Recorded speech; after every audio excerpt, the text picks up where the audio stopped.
हाँ जी दोस्तों, क्या हाल-चाल? आज हम पढ़ेंगे portfolio management and overview CFA level 1 का पार्ट 2 है ये चैप्टर का, ठीक है? पहला वीडियो मैंने अपलोड कर दिया है। डिस्क्रिप्शन में मैं उसका लिंक भी दे दूँगा, अगर आपको चाहे तो वो पहले आप देख लेना, ठीक है? मैं हूँ अमन अग्रवाल, आपका दोस्त, आपका मेंटर। आराम से पढ़ेंगे, मस्ती से पढ़ेंगे, ठीक है?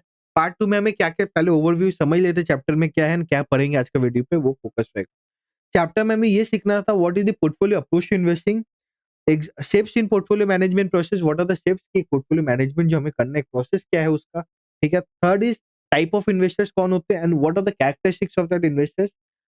Fourth is pension plan, fifth is overview of asset management industry and mutual funds. पहला वीडियो में मैंने फोकस किया था शेप्स समझाने में एंड टाइप ऑफ इन्वेस्टर समझाने में। उससे ज्यादा मैंने फोकस किया था ये समझाने में पोर्टफोलियो मैनेजमेंट मतलब क्या, पोर्टफोलियो मतलब क्या, उसको मैनेज करना मतलब क्या, एंड ओवरव्यू मैंने गाइडेंस दिया था how you know what is the actual meaning of it, ठीक है? I took an example of a middle class guy, X Limited, X person and मोटा भाई अंबानी जी, ठीक है? उससे मैंने बोला था, इसलिए मैं बोल रहा हूँ पहला वीडियो प्लीज जरूर से देख लेना so that you get a clarity and nothing else. इस पे मैंने पहले वीडियो पे मैंने ये भी बताया था what are the steps. Steps तीन ही थे, प्लानिंग, एग्जीक्यूशन, फीडबैक। प्लानिंग में क्या था, जैसे रिकॉल फॉर 2 मिनट्स। प्लानिंग में क्या था, अंडरस्टैंडिंग क्लाइंट का नीड, क्लाइंट क्या बोलना चाह रहा है, क्लाइंट को क्या जरूरत है वो पहले समझो, उसके हिसाब से आईपीएस प्रिपेयर करो। वो कर लिया तो उसके हिसाब से एसेट को एलोकेट करो, फिर सिक्योरिटी एनालाइज करो, फिर पोर्टफोलियो कंस्ट्रक्ट करो। क्लाइंट का नीड समझो, आईपीएस बनाओ, एसेट एलोकेट करो, सिक्योरिटी एनालाइज करो, पोर्टफोलियो कंस्ट्रक्ट करो, ठीक है? फीडबैक, पोर्टफोलियो का मॉनिटर कर लो, उसके हिसाब से रिबैलेंस कर लो क्या हो रहा है नहीं हो रहा है, फिर मेजर करो, रिपोर्ट करो।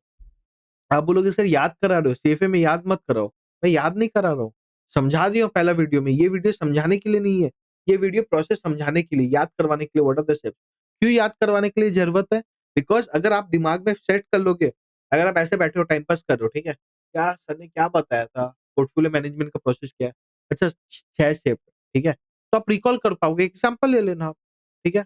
इससे क्या होगा ना, अभी कोई आजू-बाजू जो फैमिली फंक्शंस में जाते हो, दोस्तों के साथ जाते हो, वहाँ पे जाके उसका पोर्टफोलियो बनाने का ट्राई करो, टाइम पास करो। इससे क्या होगा, आपका क्यूरियोसिटी डेवलप होगा। वो लोग भी समझेंगे आपको इंटरेस्ट है, वैसे नेटवर्किंग भी होगा। भले ही आप करो नहीं करो दैट्स सेपरेट थिंग, ठीक है? आपका मज़ाक पूरे चलेगा, बट जाके एटलीस्ट बोलो, ठीक है? तो ये एग्जांपल्स था, ये मैंने security analyse type of investors जो मैंने बताया था, ठीक है?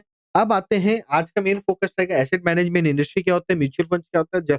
छोटा वीडियो है, बहुत इंपॉर्टेंट है, फटाक से हो जाएगा। And portfolio approach to investing. Portfolio approach to investing मैं 2 मिनट में बता देता हूँ बिकॉज़ उस टॉपिक मैंने कवर भी किया था जनरल पे, ऐसा नहीं अलग से कवर किया था। आज मैं थोड़ा अलग से बता देता हूँ। पोर्टफोलियो अप्रोच टू इन्वेस्टिंग में इंस्टीट्यूट बोलता है, स्पेशली ये चैप्टर में हमें सिखाया ये जाता है कि अगर आप इंडिविजुअल सिक्योरिटीज़ में इन्वेस्ट करोगे एंड पोर्टफोलियो वाइज़ इन्वेस्ट करोगे तो उसमें डिफरेंस क्या होता है? एक होता है डाइवर्सिफिकेशन, मतलब पोर्टफोलियो अप्रोच का एक सबसे बड़ा benefit, what is the biggest benefit of portfolio approach? Portfolio approach का सबसे बड़ा and the most important benefit is the most im the most important benefit is कि आप डाइवर्सिफाई कर सकते हो। क्या कर सकते हो? डाइवर्सिफाई कर सकते हो। मतलब एक एग्ज़ाम्पल लेके मैं समझाता हूँ and that's my you know the nature, correct? So example है, सपोज़ मैं हूँ अमन, ठीक है? मेरे पास 2 पर्पस है, ठीक है? एक, मैं टोटल रिलायंस पे पैसा लगाता हूँ। मेरे पास मान लो 1 करोड़ रुपए लगाने का है, मैंने फुल रिलायंस पे लगा दिया। अब मेरा करता-धरता सब है मोटा भाई। मोटा भाई का कंपनी अच्छा, मोटा भाई का सेहत अच्छा रहेगा, मोटा भाई धंधा अच्छा करेगा, तो मेरा पैसा बनेगा, बराबर? यहीं मैं रिलायंस पे नहीं लगा के मैंने क्या किया, रिलायंस पे लगाया, एचडीएफसी बैंक पे लगाया, ज़ोमैटो पे लगाया, एशियन पेंट्स पे लगाया, सब, ठीक है? इस पे 30 लाख लगाया, मेरा मन था ज़्यादा लगाने का, इस पे 20 लाख लगाया, इस पे 20 लाख लगाया, इस 40-70 इस पे भी 30 लाख लगाया। ऐसे करके मैंने 1 करोड़ लगा दिया। अब मेरे अब मोटा भाई का धंधा का थोड़ा ऊँचा-नीचा भी चलेगा, मेरे को चलेगा। क्यों? क्योंकि मेरे को HDFC bank, Zomato and Asian paints बचा देगा। कोई अगर कोई साल खराब चलेगा, मान लो मोटा भाई का सेहत खराब है, भगवान नहीं करे कभी हो, बट अगर मान लो कुछ दिक्कत है, जैसे एचडीएफसी बैंक का सीईओ का प्रॉब्लम है अभी रिसेंटली, करेक्ट? कि उसका एफआईआर हुआ है, सुप्रीम कोर्ट में जाएगा, वो बात जो भी हुआ, उससे मेरे पोर्टफोलियो में इफेक्ट बहुत कम होगा। हो सकता है वो 20 लाख का स्टॉक 2% लॉस पे चल रहा हो। एग्रीड? नहीं है, एग्रीड। बट अगर मान लो चले भी, तो मेरा ओवरऑल पोर्टफोलियो बहुत खराब नहीं होगा बिकॉज़ मैं बस एचडीएफसी बैंक पे डिपेंडेंट नहीं हूँ। मैं किस पे डिपेंडेंट नहीं हूँ बस? एचडीएफसी बैंक पे। मेरे लिए और भी जन है जो मेरा पैसा बना के दे रहे। कौन-कौन है? रिलायंस है, एचडीएफसी बैंक है, एशियन पेंट्स है, ज़ोमैटो है। तो चारों जन बना के दे रहे। हाँ, चारों ही डूब गए तो अलग बात है। फिर तो कहीं भी आप पैसा लगाओ डर है। बट नॉर्मल में क्या मैं एक जन के ऊपर कंसंट्रेट नहीं करता हूँ। जैसे कि इस समय एक example again practical curiosity example है जब हम कोई कंपनी को एनालाइज़ करते हैं, क्या देखते हैं? एक कंपनी एक ही आदमी को बस माल तो नहीं बेच रहा है। कंसंट्रेटेड रेवेन्यू तो नहीं है कि एक ही सप्लायर मतलब टॉप 1% मतलब 100% उससे तो नहीं आ रहा है, वो बहुत रिस्की हो जाता है। ठीक है? जो गवर्नमेंट जो कि आपका ईपीसी कंपनीज़ में मेजरली होते हैं, उनके मेजर सप्लायर रेवेन्यू कौन है? कंज्यूमर्स कौन है? गवर्नमेंट। तो वहाँ एक प्रॉब्लम आ जाता है, करेक्ट? अगेन गवर्नमेंट कौन से? बहुत सारे गवर्नमेंट है, कौन कैसा है वो अलग बात है। तो कंसंट्रेशन नहीं होना चाहिए, करेक्ट? तो हमारा ये फोकस रहता है वही पोर्टफोलियो अप्रोच इंस्टीट्यूट ये बताना चाह रहा है कि पोर्टफोलियो का फायदा क्या है। मॉडर्न पोर्टफोलियो थ्योरी जो है, वो भी ये बोलता है कि आप एक ही जगह पैसा मत लगाओ। अगेन वॉरेन बफेट बोला था या कोई भी बोले थे कि don't put your eggs in a basket, correct? इसका मतलब कि एक ही जगह पैसा मत लगाओ। एक ही जगह सब कुछ मत करो, थोड़ा-थोड़ा जगह करो। आप थोड़ा-थोड़ा करके डाइवर्सिफिकेशन मत करो, डाइवर्सिफिकेशन मतलब ऐसा नहीं 50 कंपनी में लगा दिए, आपका पैसा बनेगा नहीं फिर। फिर आप नॉर्मल इनकम जनरेट करो। आपको क्या आपको समझ के लगाना है कि भाई ठीक है मेरे पास 5000 कंपनी है, इससे मेरे को 5 कंपनी अच्छी लगती है या 10 कंपनी। अगर आपको 10 से ज़्यादा कंपनी अच्छी लगती है या 15-20 कंपनी अच्छी लगती है, you are not a good analyst, you are not a good portfolio manager, you are not a good investor. आपको हर कंपनी अच्छी नहीं लग सकती, you have to be very selective. ठीक है? जैसे अगर कोई-कोई बंदे होते हैं ना कि उनको हर दोस्त अच्छा लगता है, हर जन से मिलता है उसको कुछ अच्छा लगता है। Then you are not a good human being. You have to be very selective कि हाँ, मेरे को ये अच्छा लगता है। हर जन अच्छे नहीं हो सकते, बराबर? वैसे ही हर कंपनी अच्छी नहीं हो सकती है। आपको देखना पड़ेगा कि कौन-सी कंपनी अच्छी है। तो वो पोर्टफोलियो अप्रोच ये बोलते हैं, जब आप इन्वेस्ट करो, ये नहीं कि आप एसेट क्लास में ये नहीं बोलो सारा पैसा इक्विटी में लगाओ। अगेन पोर्टफोलियो अप्रोच ओवरऑल कितने कौन से एसेट क्लास में लगाना है वो देखो। फिर उसके बाद आप ये देखो कि एक ही एसेट क्लास में इक्विटी में ये नहीं सारा रिलायंस पे लगा दो। एक डाइवर्सिफिकेशन होना चाहिए नॉर्मल। एक जन कुछ भी हो 19-20 तो आप बच जाओ। समझ आया? येस और नो? ठीक है। सर हमने ये तो समझ लिया कि डाइवर्सिफिकेशन बोलता है और क्या है पोर्टफोलियो अप्रोच का फायदा? फायदा ये आपका दिमाग कम खराब होगा, ठीक है? Again some things are written, some things are not written. Some things can help you answer the questions. Always it's not कि जो रिटर्न है वही मैं बताऊँ, ठीक है? तो ये पोर्टफोलियो अप्रोच इन्वेस्टिंग में और कुछ नहीं बोला है, 4-5 पेज का है। ये एक लॉन्ग प्रोसेस है, ठीक है? एज़ एन स्टूडेंट आल्सो के लिए लेवल 1, लेवल 2, लेवल 3 तीनों लेवल पे आपको समझाया जाएगा। It is a long term process आपको एक दिन में नहीं समझाया जाएगा पोर्टफोलियो अप्रोच का फायदा क्या है। बस इसमें फोकस ये रखना आप सोच के ये बेसिक्स क्लियर रखना अपना जो जहाँ मैंने बताया, ठीक है? इसके आगे और कुछ नहीं है। 110% आपके क्वेश्चन्स हो जाएँगे। मैंने जितना अभी तक बताया, फर्स्ट वीडियो प्लस ये वीडियो तक, पोर्टफोलियो अप्रोच में। ऐसा कोई क्वेश्चन ही नहीं होगा, ठीक है? अब आते हैं लास्ट ये थियोरेटिकल है, let me cover that for you. Asset management institute बोलता है जो पोर्टफोलियो अप्रोच है, अभी हम जो जो बन रहे हैं, क्यों? एज़ अ सीएफए हम क्या करेंगे? एसेट मैनेजमेंट इंडस्ट्री में जाना है, बराबर? और कहीं जाओगे आप, वही काम है अपना। क्या काम है? पैसा सँभालना। चार्टर्ड फाइनेंशियल एनालिस्ट हम हमारा काम ही क्या है? फाइनेंशियल एनालिस्ट हम फाइनेंस के डॉक्टर हैं।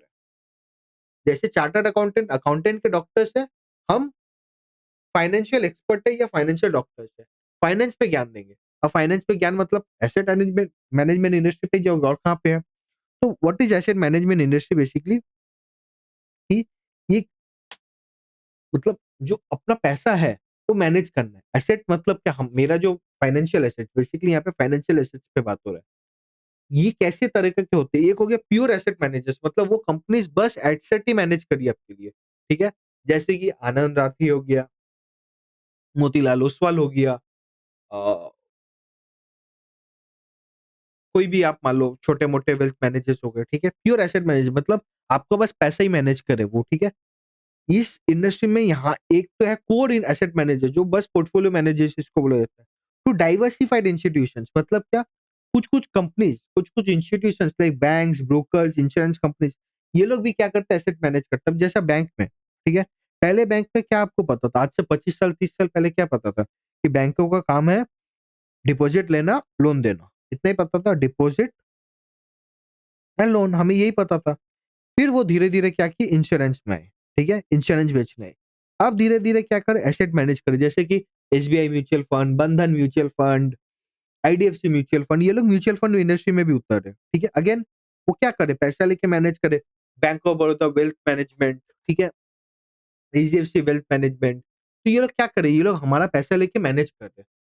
सेम जो एक एसेट मैनेजर करता था वही वो काम कर रहे हैं, वो लोग डाइवर्सिफाई करे, उनका एक ही बेनिफिट है, client base.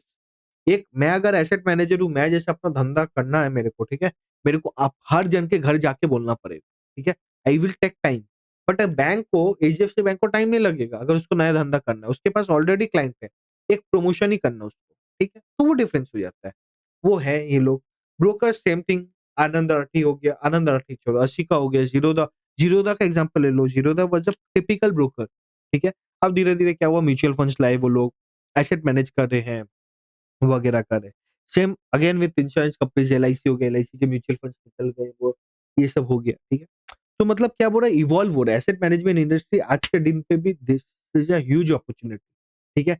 Coming down 25 years, huge opportunity, again why, because the reason is कि वो जगह बहुत इंपॉर्टेंट है, ठीक है। अभी इंडिया इमर्जिंग है, स्पेशली इन इमर्जिंग कंट्रीज, ठीक है।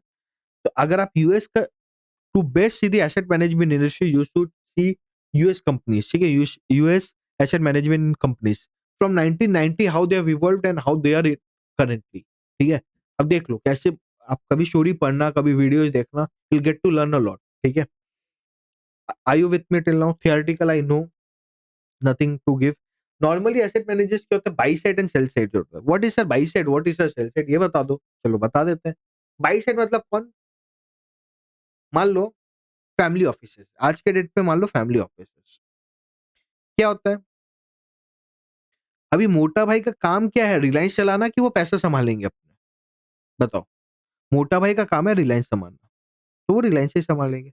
अब मोटा भाई हर साल कोई सैलरी लेते होंगे, प्रॉफिट लेते होंगे, मोटा भाई का ऐसे करते करते मान लो 1000 करोड़ करे पैसा है, अकाउंट में पैसा है, वो 1000 करोड़ सेविंग्स अकाउंट का 2.5% थोड़ी लेंगे, वो नहीं लेंगे, करेक्ट। वो क्या करेंगे, वो बोलेंगे चलो मेरे को ये 1000 करोड़ पैसे इन्वेस्ट करना है। कैसे करेंगे, वो एक अपने कंपनी खोलेंगे, नॉर्मल फैमिली ऑफिस बोल के कमा लो, कंपनी खोले, ठीक है। अंबानी फैमिली ऑफिस है, एक्चुअल में भी है, ठीक है। वहां पे क्या करेंगे, वो अपना 1000 करोड़ को यहाँ ट्रांसफर करेंगे, ठीक है। अब वो प्रोफेशनल्स को हायर करेंगे, हम जैसे प्रोफेशनल जाएंगे, हम हमें वो एम्प्लॉयमेंट देंगे। हम क्या करेंगे, हम ये 1000 करोड़ कहाँ का इन्वेस्ट कर सकते हैं, वो एसेट्स खोजेंगे, वो सिक्योरिटी खोजेंगे। तो हम हो गए बाई साइड, माने हम सिक्योरिटीज खरीद रहे हैं। We are the buy side, मतलब हमें वो सिक्योरिटी चाहिए, वो एसेट चाहिए, हमें वो आईपीओ में पैसा चाहिए, हमें वो आईपीओ में पैसा लगाना है, हमें वो सिक्योरिटी में पैसा लगाना है, हमें वो इन्वेस्ट करना है वो फंड में, हम वो है बाई साइड। तो हमें किसका मदद चाहिए होता है, हमें सेल साइड का मदद चाहिए होता है, बिकॉज सेल साइड वाले कौन है, ये हो गए रिसर्च एनालिस्ट लोग, जैसे मोतीलाल ओसवाल वगैरह। 95% ऑफ द सीएफएस यहाँ जाते हैं, ठीक है। हम ये लोग क्या करेंगे, ये लोग एनालाइज करेंगे, ठीक है। ऑब्वियसली बाई साइड अपना एनालाइज करता है, बट वो पब्लिक नहीं करते। जो ये लोग रिसर्च करेंगे, वो रिसर्च क्या करेंगे, वो पब्लिक करेंगे, ठीक है। ये लोग क्या करते हैं, ये लोग सिक्योरिटीज बेचते हैं। मान लो एचडीएफसी बैंक ने मोतीलाल के पास जाके बोला भाई मेरा इतना सिक्योरिटीज बिकवा दे, तो ये क्या करेगा, ये बायर खोजेगा। बायर कौन है, बाई साइड एनालिस्ट, ठीक है। मान लो Ambani family office, Damani family office, कोई भी है, मैक्सिमम फैमिली ऑफिस अभी ओपन हो रहे हैं, ठीक है। समझ आया इतना, are you with me, yes और नो, करेक्ट। इतना समझ आ गया, इतना समझ आ गया, तो अब ये समझो एसेट मैनेजमेंट, एसेट मैनेजर जो होते हैं, ये जो है इवॉल्व कैसे हो रहे हैं, ये समझो, ठीक है। दो तरह के एसेट मैनेजर्स होते हैं, दो तरह के portfolio managers, I would say this is very important specially for level 2 level 3, ठीक है। आपको ये बेस बनाना है। Active investors, active managers, passive managers, ठीक है। क्या होते हैं एक्टिव एंड पैसिव, ये समझते हैं। एक्टिव मतलब मैं बोलता हूँ, what is the meaning of active, मैं समझा रहा हूँ। अगर मैं एक्टिव मैनेजर हूँ, मैं बोलता हूँ अगर निफ्टी 50 12% रिटर्न ला पा रहा है, मैं उसको बीट कर दूंगा। सपोज इंडिया में मैं पैसा लगा रहा हूँ, निफ्टी 50 है ऑब्वियसली, मैं बोल रहा हूँ निफ्टी 50 अगर 12% ला पा रहा है, मैं उसको बीट कर दूंगा। मैं बोल रहा हूँ पूरा निफ्टी 50 का इन्वेस्टेबल यूनिवर्स है, ठीक है। बड़े बड़े स्टॉक्स है, बड़े 50 कंपनीज है, करेक्ट। मैं उसका रिटर्न को भी बीट कर दूंगा। कैसे, मैं उससे भी अच्छे अच्छे स्टॉक्स को पिक करूंगा, ठीक है। स्टॉक्स को पिक करूंगा, उसको बाय करूंगा, मैं सोच के, मतलब मैं I will be ahead of someone, correct ना? आपको अगर पैसा ज़्यादा कमाना है आपको you have to be ahead of someone. If you have to score good marks you have to be ahead of someone. If you have to learn practicality you have to come to ASC classes, ठीक है? तो वैसे ही active manager मतलब क्या? आप क्या कर रहे हो? आप you are ahead of something. मतलब मान लो कोई इंडस्ट्री इवॉल्व होने वाला है, पहले ही आप समझ लिया, आप वहाँ पे पैसा लगा दिए। So you are the early first mover advantage मिल गया। तो एक्टिव मैनेजर्स क्या बोलते हैं? हम निफ्टी 50 को नॉर्मली तो बेंचमार्क है, उसको हम बहुत ज़्यादा रिटर्न से बीट कर सकते हैं। हम ये बोलते हैं। पैसिव मैनेजर्स वहाँ पे क्या बोलते हैं? पैसिव मैनेजर बोलते हैं भाई मेरा इतना दिमाग नहीं लगने वाला है। हाँ, हमको लगता है कि मार्केट्स आर एफिशिएंट, बहुत ज़्यादा बाई सेल करके कोई फ़ायदा नहीं होगा। ऐसे ही बोलता है हम निफ्टी 50 वाला ही रिटर्न दे देंगे। अभी निफ्टी 50 में तो आप डायरेक्ट पैसा नहीं लगा सकते, तो आपको म्यूचुअल फंड चाहिए, मैनेजर्स चाहिए जो निफ्टी 50 में ऐसा बास्केट बनाए जो निफ्टी 50 में लगाए, बराबर? तो एक्टिव मैनेजर्स क्या बोलते थे ना कि मार्केट इनएफिशिएंट है, मैं उसको आर्बिट्राज को यूज़ करके मैं पैसा बना सकता हूँ। पैसिव बोलते हैं ऐसा कुछ बोल के होता नहीं है, मैं यही करूँगा। रिसेंटली अभी तक passive managers were the winners. मतलब 2000 के बाद से active managers were not giving a good return I would say. Again debatable topic. I am happy to disagree, not a problem. But what I have seen, what we have understood is कि active managers का evolving कम था, मतलब return कम, मतलब वो benchmark को beat नहीं कर पा रहे थे। But that can change now because of too much liquidity, too much factors coming involve. तो active managers I guess can हो सकता है बीटेबल है, ठीक है? Not a exam oriented topic, but हो सकता है, उस पे हम कभी अलग से डिस्कस कर लेंगे। तो एक्टिव वर्सेस पैसिव समझ आया, ठीक है? क्या होता है एक्टिव मैनेजर्स, पैसिव मैनेजर्स। ये धीरे-धीरे इवॉल्व हो रहा है। ये तो हो गया जनरल पे, ठीक है? Active managers, passive managers. एक मान लो अभी कैसे मैं यहाँ पे एग्ज़ाम्पल मैं ऐसा लेना चाह रहा हूँ, मान लो आप हो, ठीक है? ये आपके ग्रैंडफ़ादर्स हो गए। एक आपका आपके खुद के ग्रैंडफ़ादर हो गए एक्टिव, आपके ग्रैंडफ़ादर का भाई हो गया पैसिव, सपोज़, ठीक है? अब आते हैं ट्रेडिशनल वर्सेस अल्टरनेटिव। ये हो गई आपका पापा, ठीक है? वर्सेस आपका ताऊ जी या चाचा। सेम थिंग यहाँ पे। I know this is not a good example, but मेरे को आपको हायरार्की समझाने के लिए मैं एक बता रहा हूँ, ठीक है? ट्रेडिशनल वर्सेस अल्टरनेटिव क्या है? आपके पापा वर्सेस आपके ताऊ जी। ट्रेडिशनल मतलब एक्टिव पैसिव तो है ही ग्रैंडफादर्स, बट अब ट्रेडिशनल वर्सेस आप एक्टिव हो, आपके दादाजी एक्टिव है, बराबर। अब आप कैसे हो? ट्रेडिशनल मैनेजर हो कि अल्टरनेटिव हो? ट्रेडिशनल मतलब क्या? आप नॉर्मल नॉर्मल पुराने ज़माने से जैसे चले आ रहे हैं वैसे ही चलाओगे। मतलब आप इक्विटी में पैसा लगाओगे, डेट में पैसा लगाओगे। आप और कहीं पैसा नहीं लगाओगे। अल्टरनेटिव इन्वेस्टमेंट जो अपना एक सब्जेक्ट भी है, वहाँ पैसा नहीं लगाओगे। इक्विटी, डेट, गोल्ड इस पे ही पैसा लगाओगे। आप और कहीं पैसा नहीं लगाओगे। ठीक है? अल्टरनेटिव एसेट मैनेजर्स मतलब क्या? You will find new avenues to generate return. आप नए-नए अल्टरनेटिव्स खोजोगे। करेक्ट? जब हमारे पास पैसा बहुत ज़्यादा हो जाता है, तो हम क्या सोचते हैं भाई और कहाँ पैसा लगाएँ और कहाँ पैसा लगाएँ, सेम थिंग वही है अल्टरनेटिव मैनेजर्स। ये लोग बस नॉर्मल ट्रेडिशनल इक्विटी डेट पे पैसा नहीं लगाएँगे या गोल्ड पे पैसा नहीं लगाएँगे। They will look for new startups, new investments, new opportunities, ठीक है? क्या एसेट क्लास होते हैं वो तो हम बाद में बात करेंगे। बट अल्टरनेटिव यहाँ फोकस करते हैं, ठीक है? इनका जनरली ओनरशिप स्ट्रक्चर क्या होता है ये समझते हैं। ओनरशिप स्ट्रक्चर क्या होता है? सपोज़ ये एक एसेट मैनेजर है, ठीक है?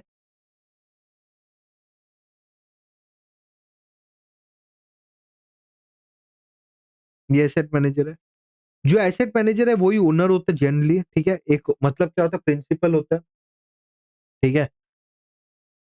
तो वो मैनेजर हो गया, वो हायरार्की मतलब 100% ही होता है, ठीक है? ये सब में कंपनी माने प्राइवेट कंपनीज़ ही होते हैं जनरली। ये लोग प्राइवेट कंपनीज़ में ही और एलएलपीज़ में ही आपका वो बुक इनकॉर्पोरेट होते हैं, ठीक है? एंड ओनर ही रहते हैं सिंगल, मतलब बहुत छोटे प्राइवेट कंपनीज़ है।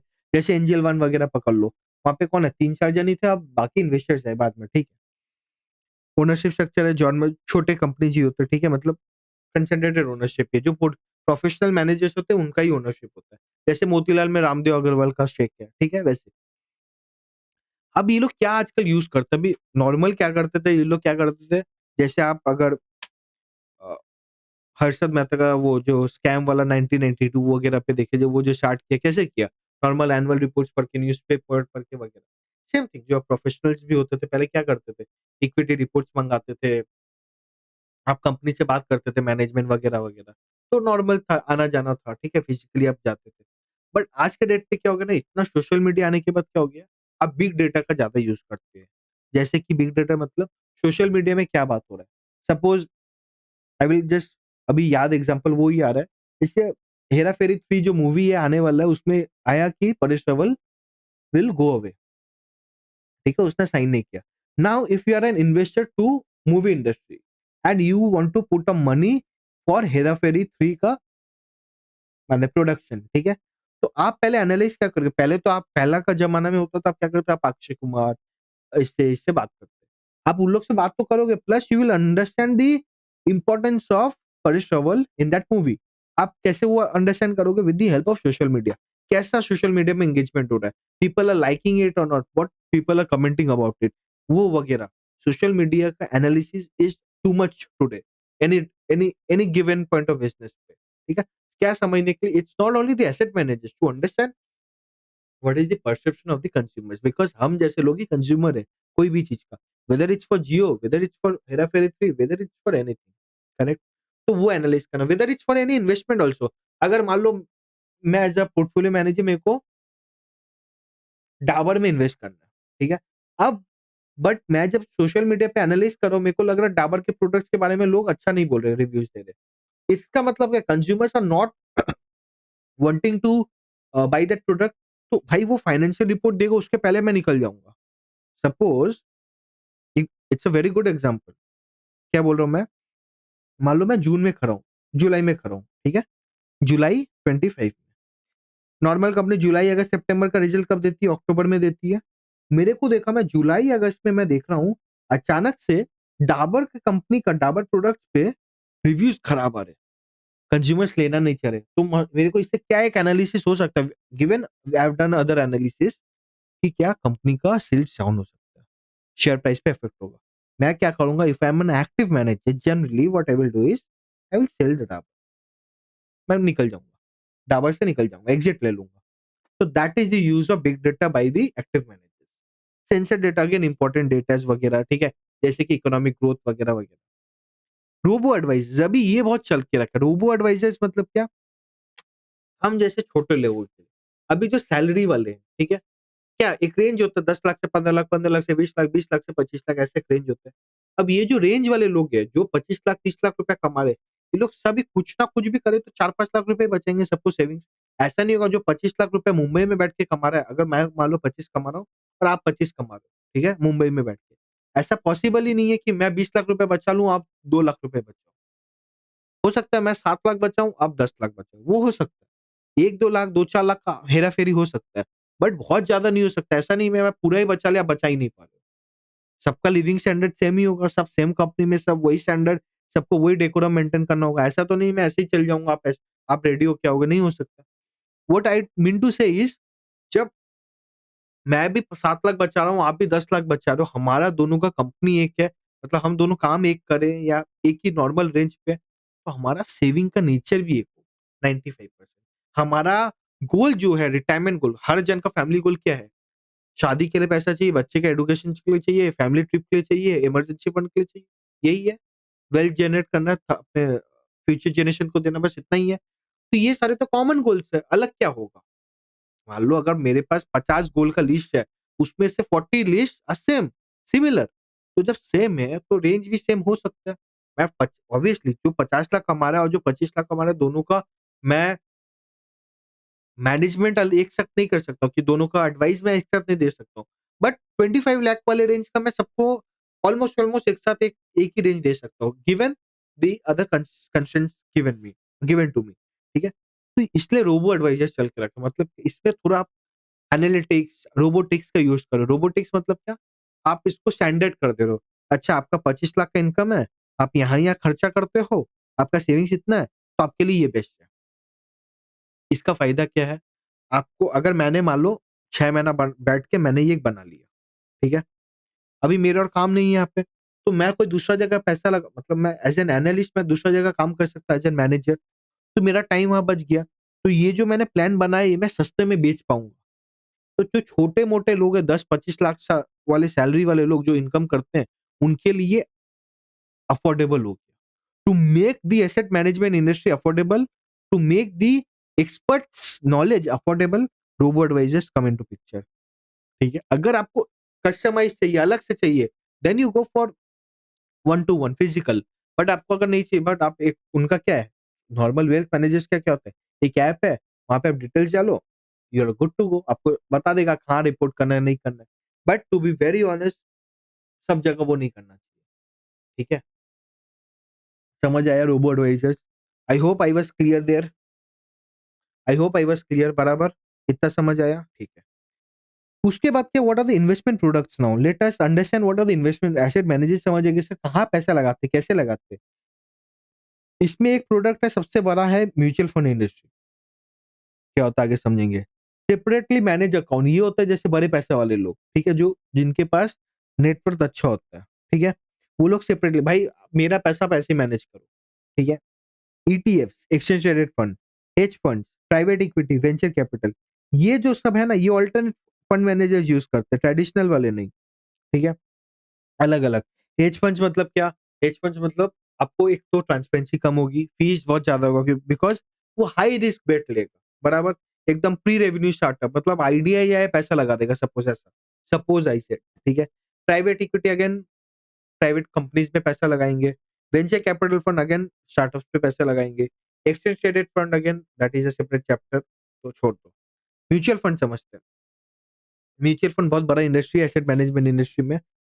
2 टाइप के हैं, एक हो गया ओपन एंडेड, एक हो गया क्लोज एंडेड म्यूचुअल फंड्स हो सकते हैं। What is open ended?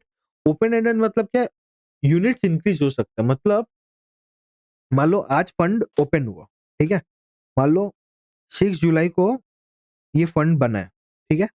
आज 1 लाख यूनिट से बना है, ठीक है? मैं शेयर मार्केट में जो बाय सेल कर सकते हैं मैं वो म्यूचुअल फंड नहीं। मान लो 1 लाख का बना है, ठीक है? फिजिकली सबने ले लिया था, ठीक है? मान लो 10,000 जन ने खरीद लिया था। अब मेरे को याद आ रही है यार ये म्यूचुअल फंड अच्छा है मेरे को लेना है। मैं जाऊँगा उस कंपनी को अप्रोच करूँगा, वो मेरे को 1000 यूनिट एलोकेट कर देगा। जब मेरे को ये 1000 यूनिट एलोकेट किया तो क्या हुआ यहाँ पे इसका यूनिट बढ़ जाएगा। ये 1 लाख यूनिट में ही ऊपर-नीचे नहीं होगा। मतलब एक्सिस्टिंग जो 10,000 शेयर होल्डर्स हैं, मतलब म्यूचुअल फंड होल्डर्स वो रहेंगे। मैं एक्स्ट्रा बंदा हूँ। जो मैं एक्स्ट्रा बंदा हूँ मेरे के लिए वो 1000 शेयर्स इश्यू करेगा ना 1000 unit. Mutual fund open ended मतलब क्या यूनिट्स कैन चेंज। आप नए इन्वेस्टर्स ला सकते हो। क्लोज एंडेड मतलब क्या? यूनिट चेंज नहीं होगा। आप पैसा आ नहीं सकता, फंड क्लोज़ हो गया। हाँ, मैं आपको बेचा तो अलग बात है, एज़ एन इन्वेस्टर इन्वेस्टर को बेच सकता है, ठीक है? बट नया फंड नहीं आ सकता। अगर क्लोज़ एंडेड मतलब अगर फंड ने 1 लाख रुपया रेज़ किया है, उस वो फंड 2 लाख का नहीं हो सकता। बट ओपन एंडेड मतलब कि जितना पैसा आना आते जाओ। 1 लाख की जगह 2 लाख, 2 लाख की जगह 3 लाख आते जाने दो। बट क्लोज़ एंडेड में मतलब कि आपका जो फंड का जो अमाउंट है वो फिक्स हो गया। फंड का बैलेंस, समझ आया? म्यूचुअल फंड मतलब क्या? कुछ नहीं एक कंपनी है मान लो, ठीक है? मान लो एक कंपनी है, उसने क्या किया इधर-उधर से सबसे पैसे लिए हम जो एसआईपी करते हैं, वो पैसे इकट्ठा किया, एक प्रोफेशनल मैनेजर हायर किया। वो क्या किया वो एनालाइज़ किया कौन से कंपनीज़ में लगाना है, मान लो 20 कंपनीज़ एनालाइज़ किया, वो 20 कंपनीज़ में पैसा लगाता है प्रोपोर्शनेटली, ठीक है? समझ आया और कुछ नहीं है। What are the mutual fund types जो आप समझो money market, bond market, stock and hybrid normally. Money market मतलब क्या एकदम शॉर्ट टर्म फंड्स में लगाएँगे, मतलब रेपोज़ में लगाएँगे, रिवर्स रेपोज़ में लगाएँगे, कमर्शियल पेपर्स पे लगाएँगे जो 15, 90, 100 ट्रेज़री बिल्स पे लगाएँगे, एकदम शॉर्ट टर्म वेरी लिक्विड होता है, ठीक है? बॉन्ड क्या? बॉन्ड म्यूचुअल फंड जैसे कि कॉर्पोरेट बॉन्ड फंड में लगाएँगे, ठीक है? जैसे श्रीराम फाइनेंस, मोतीलाल का फिक्स इनकम है, एक्सिस का है, बड़ा वगैरह का है। इन लोग क्या करते हैं, इन लोग कॉर्पोरेट बॉन्ड्स पे पैसा लगाते हैं। गवर्नमेंट बॉन्ड्स पे पैसा लगाते हैं, मतलब इंफ्रा बॉन्ड्स पे जैसे बहुत सारे बॉन्ड्स हैं जो पैसा लगाते हैं कि जैसे तेलंगाना का बहुत सारे इंफ्रा बॉन्ड्स हैं। मतलब और भी हैं, मैं एग्ज़ाम्पल के लिए बोल रहा हूँ कि वो लोग ये 7.5% तेलंगाना इंफ्रा बॉन्ड 2032 मतलब 2032 में जाके मैच्योर होगा, आपको हर साल 7.5% देगा। ऐसे तरह के बॉन्ड्स में पैसा लगाते हैं। वो एक्सचेंज होता है, वो उसपे पैसा वो क्या बोलते हैं उसको, नॉर्मल इनकम है, ठीक है? एक्स्ट्रा आपको रिटर्न नहीं मिलेगा। स्टॉक मतलब इक्विटी पे पैसा लगाएँगे, ठीक है? Equity mutual fund. हाइब्रिड मतलब वो दोनों पे पैसा लगाएँगे, बॉन्ड में भी लगाएँगे, म्यूचुअल फंड में भी स्टॉक्स में भी लगाएँगे, ठीक है? अदर प्रोडक्ट्स में मैंने हेज फंड बोल ही दिया था, हेज फंड्स में एक ही फ़ायदा है, शॉर्ट सेल कर सकते हैं, लेवरेज ले सकते हैं, लो कोरिलेशन, नया कुछ है नहीं। अब ये समझते सर क्यों हमें हमें पोर्टफोलियो मैनेजमेंट में ये क्यों समझाया गया? Because as a CFA holder हम जब सीएफए बन जाएँगे, हमारा काम पहले तो है पोर्टफोलियो समझना, ठीक है? पोर्टफोलियो समझ लिए, अब हमारा काम है हम कैसे इन्वेस्टर को पैसा बना के दें, हम कैसे क्लाइंट्स को हेल्प करें।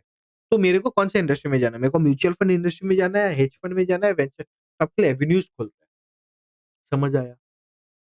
हर जन सबका एक ही एम है इन्वेस्टर को पैसा बना के देना। म्यूचुअल फंड हो, हेज फंड हो, प्राइवेट इक्विटी सभी। सबका अलग-अलग एपेटाइट है। मैं अगर डर वाला आदमी हूँ, ठीक है? मेरे को डर लगता है भाई मेरा पैसा प्रिज़र्व रहना चाहिए। मैं चुपचाप एफडी में जाऊँगा, एफडी से बेहतर म्यूचुअल फंड में जाऊँगा। मैं हूँ रिस्क टेकर। कल पैसा ज़ीरो भी हो गया तो फ़र्क नहीं मैं परसों कमा लूँगा। मैं हेज फंड में जाऊँगा। मैं हूँ मीडियम पे रहूँगा, प्राइवेट इक्विटी में जाऊँगा। वैसे कैरेक्टरिस्टिक्स हर एक इन्वेस्ट देखो क्यों इतना इन्वेस्टर इतना टाइप बना, इतना क्यों एसेट मैनेजमेंट प्रोडक्ट्स बना? हर इन्वेस्टर का साइकिक अलग होता है, हर इन्वेस्टर कैरेक्टरिस्टिक अलग होता है।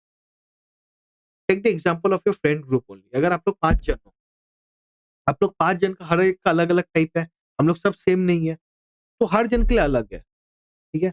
कोई को कुछ पसंद है, कोई को कुछ पसंद है, जिसको जो पसंद है, नेचर सबका सेम होगा, मेरे जैसे लोग होंगे, आपके ऐसे लोग होंगे, तो अच्छा आपके ऐसे लोग के लिए एक बास्केट, आपके जैसे के लिए एक बास्केट।